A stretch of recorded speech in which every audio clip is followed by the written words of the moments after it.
Welcome to One Controller Port Podcast, episode 42. This is my podcast, the One Controller Port Podcast.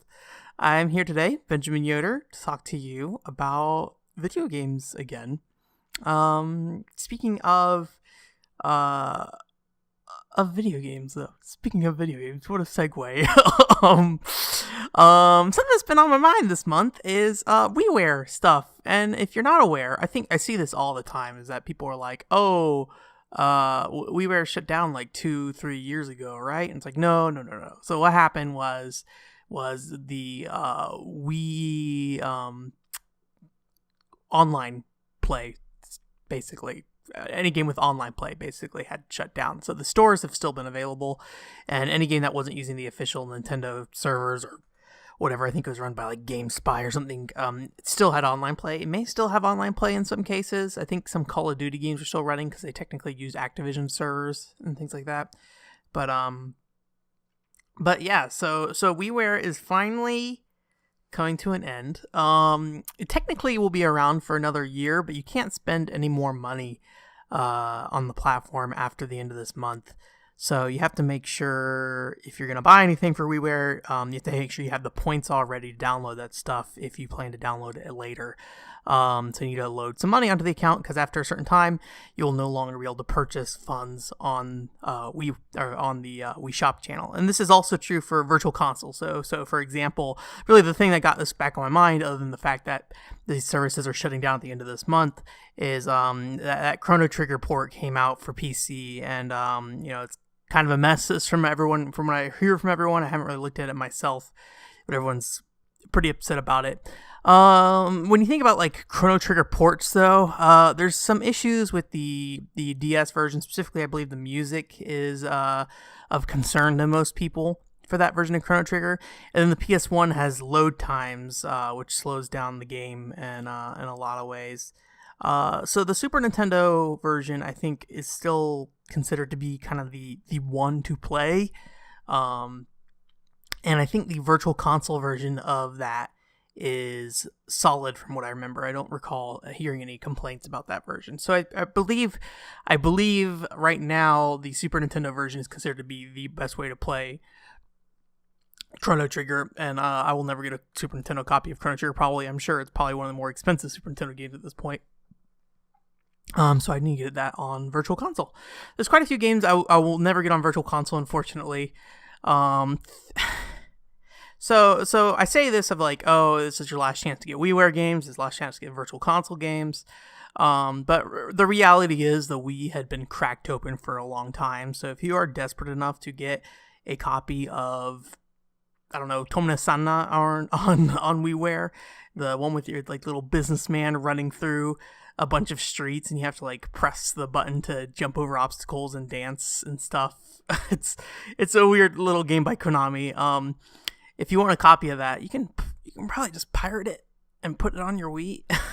So it's like, no, those games aren't going to be particularly lost to time per se, but if you want to like have an official copy that you've purchased without like having to modify your Wii or keep it on your Wii U or something like that, which at this point maybe the Wii U's cracked open in a way that you can go ahead and put those files on there as well. This is kind of your last chance to do that. So if you're scared you'll never play Castlevania Rebirth, but you don't have the money to buy it right now, well, there's ways to play Castlevania Rebirth, I'm sure. Either on original hardware or emulation, probably, maybe even. I mean, as far as I know, the Dolphin emulation stuff is pretty far along. So I spent maybe, I think, about $50 about 2 months ago on WiiWare stuff. I'm gonna go back in and maybe spend like another 100 or something. Just try to burn through some of the last straggling games I want to pick up on there. I might also get some Virtual Console games that I've been particularly wanting to try out for a while now. I might look into the actual value of those games outside of the Virtual Console as well, see if there's anything that's like particularly expensive. And I think with like NES and Super Nintendo games, it's not too much of a concern because emulation for those have been pretty spot on for a long time now. And then worst case scenario, you could also, like, if you wanted to play on actual hardware, you could also get like a flash card or something and load the ROMs on there. But yeah, I'm not super concerned though, because yeah, NES and Super Nintendo, not a big deal. I need to go through some of the N64 games on there and take a look at them. I don't think there's that many. I would like to play the TurboGrafx 16 version of Ys 1 and 2 eventually at some point. But yeah, virtual console stuff, I mean, there's ways to play that otherwise. WiiWare, you have to either, play on Dolphin, I would assume, or on the Wii hardware itself. And that's something I would like to do. I picked up My Life as a King from Square Enix. I believe the DLC is no longer available, but it seems like it's kind of minor stuff anyways. I'm debating getting another copy of Snowpack Park. I don't remember if I ever wrote an article. I think I wrote a review of Snowpack Park years and years ago, and I really loved that game. And then at one point, my original Wii died, and I couldn't recover my stuff because I had modified my Wii to play region lock games, so Disaster Day of Crisis and other Code R. Nintendo was localizing these titles, Xenoblade at the time, because they didn't announce their localization for Xenoblade for like a whole year or something like that afterwards. And so I was just importing games for Europe, but not buying like a European Wii. And so I had run homebrew on there, and then in the end that came to bite me in the butt because when my Wii actually did have some issues and I was trying to get it fixed, Nintendo was like, nope, and then they also like wiped my system. So I was like, that's cool, thanks guys, appreciate it. I paid for all these. but hey, I'm sure there's some licensing thing when you're using it, saying, hey, if you have a modified software or hardware, we can do whatever the fuck we want with it. But yeah, I'm excited to pick up some WiiWare games. I don't know if I'll play anytime soon, unfortunately. But I want to get some, at least some of the titles that I know I want to pick up at some point. One thing I did get this week, speaking of spending too much money on video games, is I finally got my PCFX in. I had been wanting to get a PCFX for probably 3, 4, maybe 5 years now. I picked up Team Innocent a long time ago because I thought the game looked really cool. And then I purchased a emulator because there's like a emulator that's like $20 to buy it or whatever. And at the time, it made sense at the time, and I played through Team Innocent that way. And it was kind of a rough ride at times, but generally it worked, and I really enjoyed it. And I've been amassing a small collection of PCFX games over the years, but my patience with the emulator itself has kind of worn thin a little bit. I've had a lot of issues with like entire backgrounds disappearing, things like that. So I finally decided I'm going to go in and get a PCFX. So I decided to do that. It was like $200 for the PCFX, it was like $130 for the PCFX. Then I bought 2 controllers, which I got at a discount for $10 each. And then I bought a handful of games and other things. And then the shipping in the end was like $80. So it was pretty pricey, but I was planning on making a big purchase around Christmas, and I never ended up doing it. So I kind of made that my big purchase. So I made it on my stream earlier last week. I did stream some Team Innocent. So if you want to check out some Team Innocent, that's there. It's a little bit slow of a game. It's more or less one of those ones where you just kind of go around and poke around, and there's some like fighting, but it's not particularly difficult fighting. It's not like Resident Evil where you're like struggling to survive. Your character's pretty powerful. They have like a punch that can pretty much annihilate anything for the most part. And the resources they give you are pretty significant. I think don't give you a ton of ammo, but you need to use it so rarely it's not really a big deal. So then I also got a couple of essentially digital magazines. They're the Anime Freaks Volume 1 and 3. And it basically has a bunch of like little video clips and interviews for old animes that were coming out at the time. And then karaoke for Evangelion on Volume 3. I think there's an Evangelion song on there. And then there's a OVA on it specifically for Private Idol, which, if you don't know, is a PC Engine game where you're like this little idol detective, as far as I can tell. I never got to play it myself. I never had a ton of interest in the original PC Engine. I'm not sure why I've never had a ton of interest. I've definitely played I played Soldier Blade and excuse me. What's that game called? Castlevania Rondo of Blood. I've played I didn't play a lot of Rondo of Blood. I still haven't played that, I think. But yeah, I haven't spent a lot of time with PC games or had much interest in pursuing it. I'm not really sure why. It actually seems like a much smarter purchase than what I did at the PCFX, but I don't know, man. PCFX is just what felt right at the time, so that's what I ended up getting.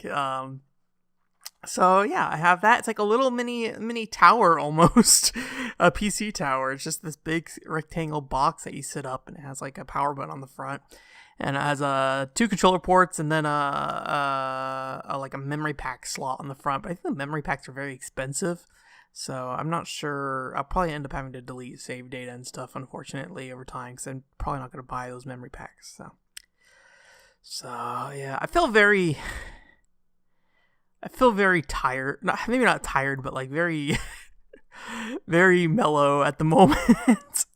I don't feel like I'm being very energetic in this podcast, but hey, it's just going. I'm just moving along. But other than that, I haven't really had a ton of other stuff. I'm still slowly wrapping up Tokiden. We're pretty much there. I'd say we've wrapped up Tokiden, but we're just taking care of a few loose ends here and there.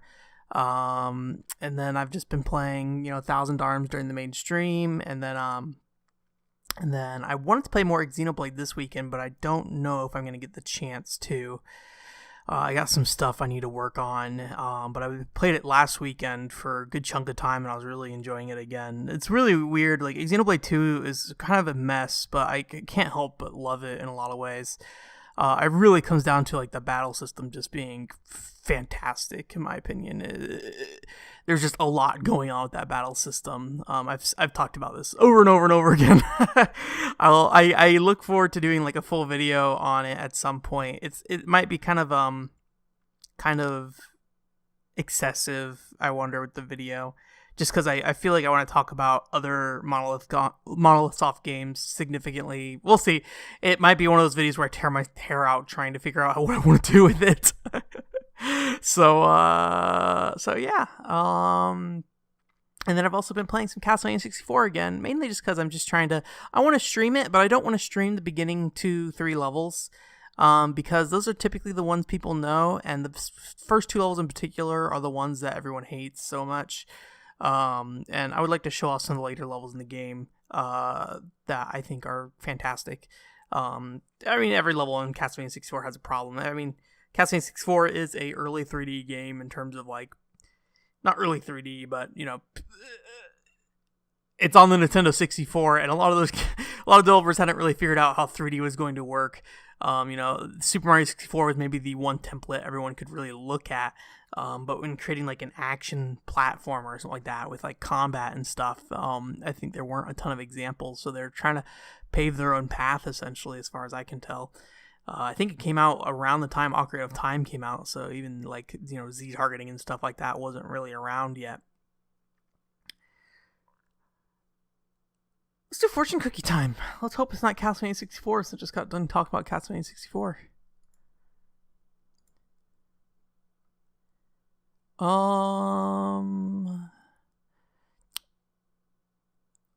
Maybe I should just uncheck unfinished. I don't know. Because some of these I definitely haven't played. Yeah, a lot of these.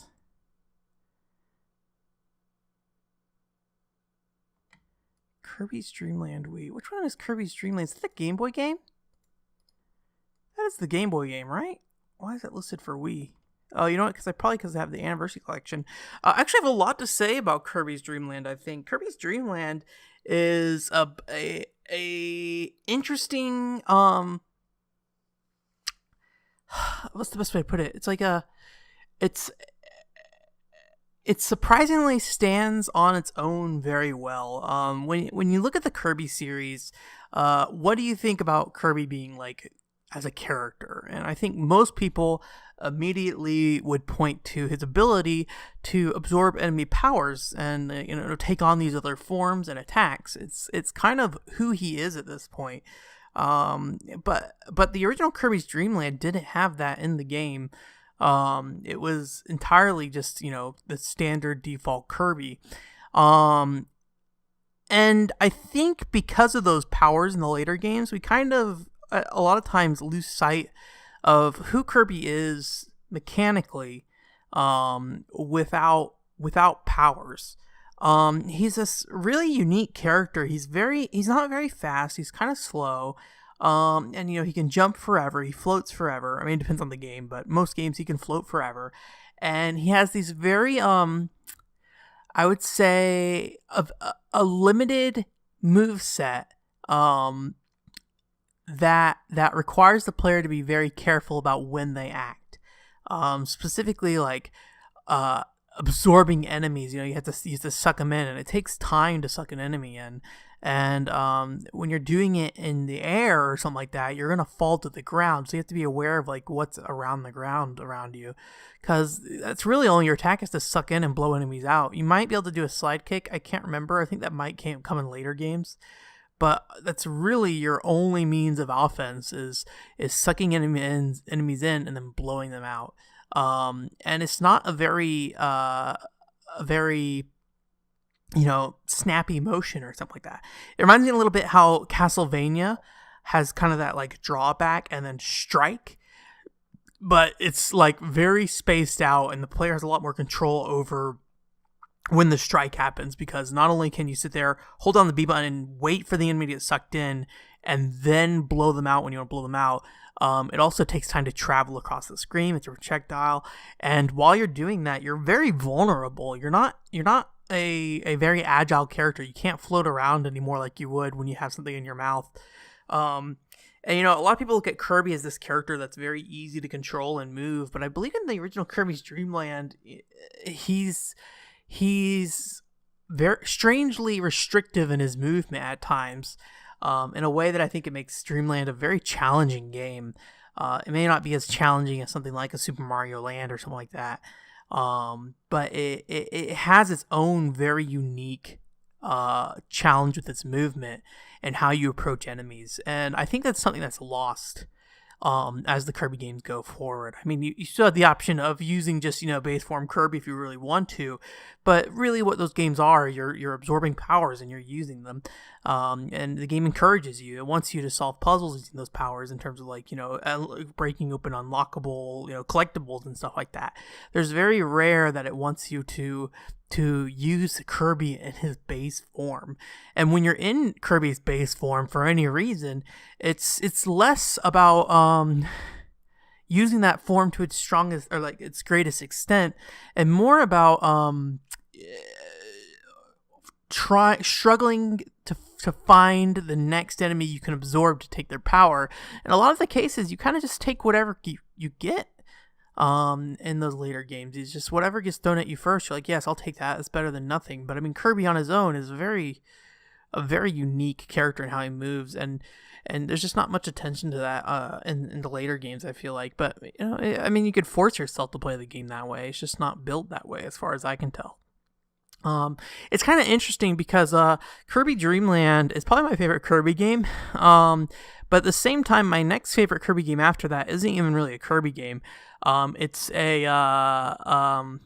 the challenge missions in the Anniversary Collection. And what I like so much about these challenge missions is that they are levels based off Kirby using a specific skill. So they know for sure Kirby has this skill in this moment. He can't lose it. He can't use another skill. He can't skip it. He has this lasso skill. And so they could actually build levels with that requirement of having a lasso in hand. And that's not something that regular Kirby can do, at least not very often or effectively, because it's always accounting for, well, what if the player lost their lasso power? What if they're using a different power? All those different things. And so that's my second favorite Kirby experience, I guess you could say, because it's not really a game particularly. It's just like little challenge missions that you can do. I believe I heard that Return to Dreamland has more of those challenge missions in it, and I might end up picking up that game just for those challenge missions, to be honest. I'm sure I have to unlock them by beating the game itself, but yeah, Kirby's Dream Land is maybe my favorite Kirby game. I don't think that's a common opinion, just because Kirby's moves are so limited. So yeah, I like Kirby Dream Land a lot. This has been a very mellow podcast. I hope it was somewhat enjoyable, at least. I have a video coming out on Wednesday this week. It's a pretty old script that I kind of updated to today's. I don't know if today's standards are the right words, but I updated. I think there's times you can tell when it's the old script versus the new script, like my new writing in there. But I like the opening a lot, and I think the game itself that I'm talking about is a fantastic game. So please look forward to that. I'll be up Wednesday at 9 a.m. PST. That's noon specific. And then I'll be streaming it on Thursday. And then we'll see where we go from there. I don't have any other articles planned at this moment. Xenoblade's definitely the one I want to do the most, but I still haven't beaten the game, and I'm not sure when I'm going to get to beating the game. So we'll see. So thank you guys very much for listening, and I hope you have a great week. Bye.